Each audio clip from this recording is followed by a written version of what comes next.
May I ask what they will find here to stir up, as you put it? Oh, you must ask the young people that when the time comes, we shouldn't be able to see it, of course. That stands to reason. Two old fogies like us. Really? Really? I must say that is an extremely odd expression too. Oh, you mustn't take me too literally, Peter. I am so heartily happy and content, you know. I think it is such an extraordinary piece of good fortune to be in the middle of all this growing, germinating life. It is splendid time to live in.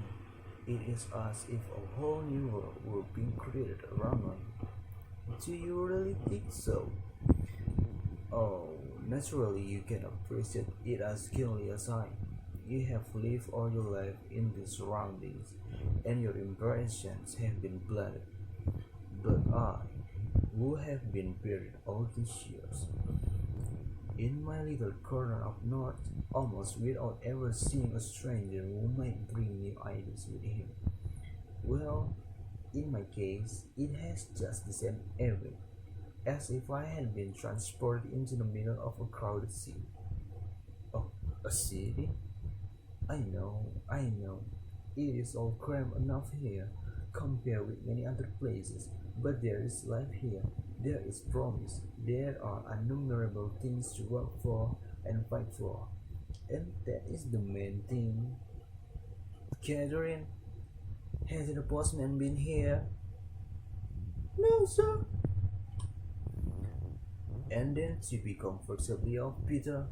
That is something one learns to value when one has been on the brink of starvation, as we have. Oh, surely. Indeed, I can assure you we have often been very hard put to it up there. And now to be able to live like a lord today, for instance, we had roast beef for dinner, and what is more, for supper too. Won't you come and have a little bit? Or let me show it you at any rate. Come here. No, no, not for words. Well, but just come here then.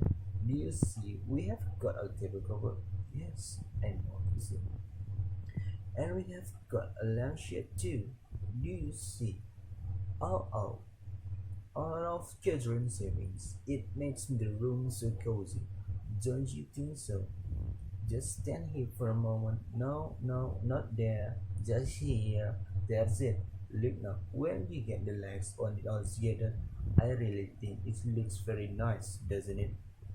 Oh, if you can afford luxury of this kind. Yes, I can afford it now. Catherine tells me I earn almost as much as we spend. Almost, yes. But a scientific man must live in a little bit of style. I am quite sure an ordinary civil servant spends more in a year than I do. I dare say a civil servant, a man in a well-paid position. Well, any ordinary merchant then, a man in that position spends two or three times as much as it just depends on circumstances. At all events, I assure you, I don't waste money unprofitably, but I can find it in my heart to deny myself the pleasure of entertaining my friends. I need that sort of thing, you know. I have lived for so long, so out of all that it is necessity of life to me to mix with young, eager, ambitious men, men of liberal and active minds, and that describes every one of those fellows who are enjoying their supper in there. I wish you knew more of Hosted. By the way, Hosted was telling me he was going to print another article of yours. An article of mine? Yes, about the bat.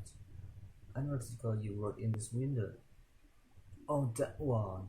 No, I don't intend that to appear just for a present. Why not? It seems to me that this would be the most opportune moment.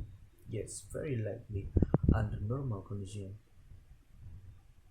Is there anything abnormal about present conditions?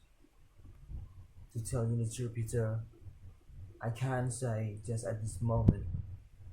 At all events, not tonight. There may be much that is very abnormal about the present conditions, And it is possible there may be nothing abnormal about them at all. It is quite possible it may be merely imagination.